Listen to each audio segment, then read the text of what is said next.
Hello friends, ನಾನಿವತ್ತು first time ash avocado ತಂದಿದ್ದೀನಿ ಅಂಗಡಿಯಿಂದ. ಇದು ರಿಲಯನ್ಸ್ ಫ್ರೆಶ್ ಮಾರ್ಕೆಟಲ್ಲಿ ಸಿಕ್ತು.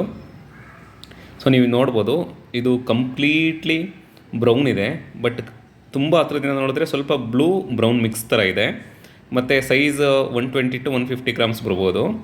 ಔಟ್ಸೈಡಿಂದ ತುಂಬ ರಫ್ ಇದೆ. ಸೊ ನಾನು ಕೂಡ ಹೇಗೆ ಟೇಸ್ಟ್ ಇರುತ್ತೆ ಅಂತ ನೋಡೋಕ್ಕೆ ಎಕ್ಸೈಟ್ ಆಗಿದ್ದೀನಿ. ಹಣ್ಣನ್ನು ಕಟ್ ಮಾಡಿ ಇಟ್ಟಿದ್ದೀನಿ. ನಾನಿವಾಗ ಟೇಸ್ಟ್ ನೋಡೋಕ್ಕೆ ತುಂಬ ಎಕ್ಸೈಟ್ ಆಗಿದ್ದೀನಿ. ಟೇಸ್ಟ್ ನೋಡಿಬಿಟ್ಟು ಹೇಗಿದೆ ಅಂತ ನಿಮ್ಗೆ ಹೇಳ್ತೀನಿ. ನಾನು ಸ್ವಲ್ಪ ಹಣ್ಣನ್ನು ಸ್ಪೂನಲ್ಲಿ ತಗೊಂಡಿದ್ದೀನಿ. ಕಂಪ್ಲೀಟ್ಲಿ ಹಣ್ಣಾಗಿದೆ ಇದು. ನಾರ್ಮಲ್ ಬಟರ್ ಫ್ರೂಟ್ಗಿಂತ ತುಂಬ ಅಂದರೂ ತುಂಬ ಟೇಸ್ಟ್ ಚೆನ್ನಾಗಿದೆ. ಬಟರಿ ಆಗಿದೆ. ಅಂದರೆ ಬಾಯಲ್ಲಿ ತಿನ್ಬೇಕಾದ್ರೆ ಬೆಣ್ಣೆ ತಿಂದಂಗೆ ಆಗ್ತಿರುತ್ತೆ. ಸ್ವಲ್ಪನೂ ಕಹಿ ಇಲ್ಲ. ತುಂಬ ಅಂದರೆ ತುಂಬ ಚೆನ್ನಾಗಿದೆ. ಯಾವಾಗಲಾದರೂ ಚಾನ್ಸ್ ಸಿಕ್ಕರೆ ಖಂಡಿತ ತಿಂದು ನೋಡಿ. ತಿಂದ ಮೇಲೆ ಆದಷ್ಟು ಬೀಜ ಇಟ್ಕೊಂಡು ನೀವೇ ಹಣ್ಣಿನ ಗಿಡ ಮಾಡೋಕ್ಕೆ ಟ್ರೈ ಮಾಡಿ. ತುಂಬ ಚೆನ್ನಾಗಿದೆ ಹಣ್ಣು.